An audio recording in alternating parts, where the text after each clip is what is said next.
Ibnu Hajar telah mengisbat Ba'lawi, misal, atau Syekh Nawawi Tanara telah mengisbat Ba'lawi, atau Syekh Hasyim Asy'ari telah mengisbat Ba'lawi, silakan siapa yang ingin menjadi pembela mereka semua untuk kemudian berdialog, berdiskusi dengan saya untuk mempertahankan narasi itu, untuk mempertahankan kesimpulan itu. Andalan daripada kaum Balui hari ini adalah dengan menggerandol kepada ulama-ulama besar yang pernah menulis nasab mereka, seperti Ibnu Hajar Al-Haytami yang pernah menulis sebuah silsilah tasawuf beliau kepada Rasulullah melalui nasab-nasab Balawi dari ayah ke anak, dari ayah ke anak.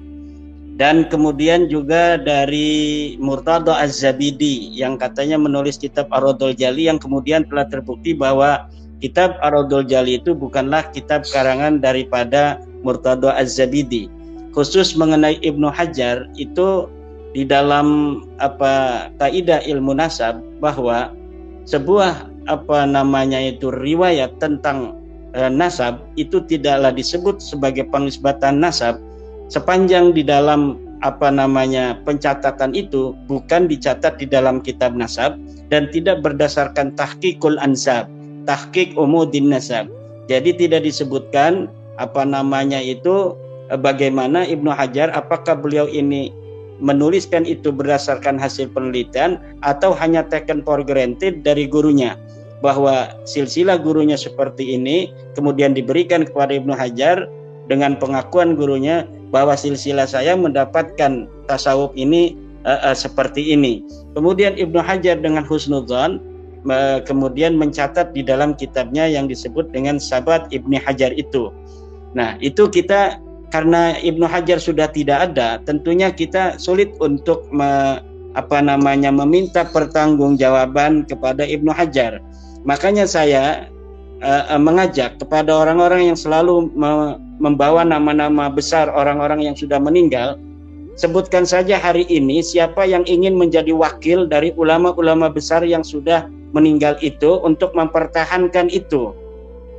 Kalau menganggap Ibnu Hajar telah mengisbat Ba'lawi, misal, atau Syekh Nawawi Tanara telah mengisbat Ba'lawi, atau Syekh Hasyim Asy'ari telah mengisbat Ba'lawi, silakan siapa yang ingin menjadi pembela mereka semua untuk kemudian berdialog, berdiskusi dengan saya untuk mempertahankan narasi itu, untuk mempertahankan kesimpulan itu.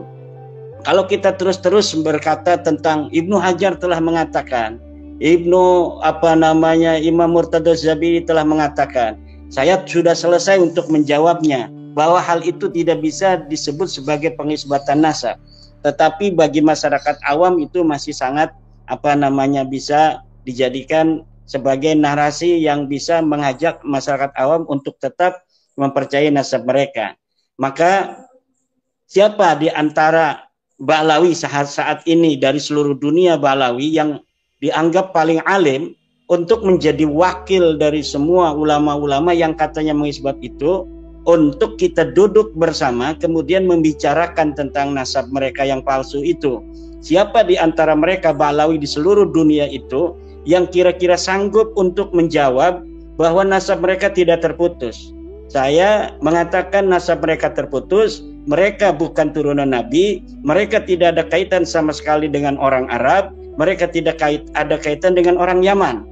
Karena mereka sebenarnya bukan orang Yaman. Mereka orang-orang yang datang ke Yaman, ke Hadramaut, ke Kampung Tarim, kemudian beranak pinak di sana pada sekitar abad ke-7, 8, 9. Saya lebih baru ke abad ke-8 Hijriah, walaupun ada beberapa narasi dari Bani Ahdal yang mengatakan bahwa leluhur mereka itu sudah datang pada abad ke-6 Hijriah. Kan kalau Ba'lawi mengakuinya mereka datang pada abad ke-4 Hijriah, 317 Hijriah mereka sudah datang ke Yaman. Itu tidak bisa dibuktikan oleh narasi-narasi kitab-kitab nasab dan sejarah masa lalu yang hari ini mampu kita baca. Nasab-nasab, kitab-kitab nasab, kitab sejarah yang ada di abad ke-4 itu ada. Abad ke-3 ada. Abad ke-2 yaitu Ibnu Hisam. Kemudian siapa lagi? Abu Ishaq itu sudah ada kitab nasabnya, kitab sejarahnya maksudnya. Kemudian Tarikh Baghdad, kemudian Al-Kamil fit Tarikh, semuanya ada. Apakah ada di antara kitab-kitab masa lalu di bawah abad kelima itu yang menyebutkan mereka itu pernah ada di Yaman? Tidak ada. Pada abad ke-7 sendiri tidak ada satu kitab pun di Yaman yang hari ini kita bisa akses yang menyatakan Ba'lawi sudah ada di Yaman, tidak ada. Abad ke-8 tidak ada. Baru di abad ke-9 Ali As-Sakron itu kemudian mencatatkan nama mereka, kemudian seakan-akan mereka sudah ada beberapa abad di masa lalu, yaitu abad ke-4. Padahal semua itu tidak terbukti sama sekali. Siapa di antara para ulama Ba'lawi atau Muqib bin Ba'lawi yang mampu untuk menghadirkan sebuah bukti ilmiah berdasarkan kitab atau manuskrip yang bisa kita akses bersama, yang menyatakan bahwa Ba'lawi sudah ada di Yaman pada abad ke-4, ke-5, ke-6, ke-7.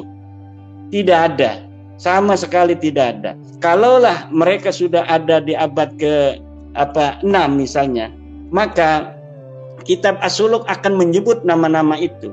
Sedangkan nama-nama yang diatribusikan oleh Rumel Abbas sebagai nama Ba'lawi itu nama-nama orang yang mirip dengan Ba'lawi yang kemudian disebutkan sebagai Ba'lawi hari ini. Padahal itu adalah ulama-ulama Ba'lawi dari keluarga Bajadid yang tidak ada kaitan sama sekali dengan keluarga Ba'lawi.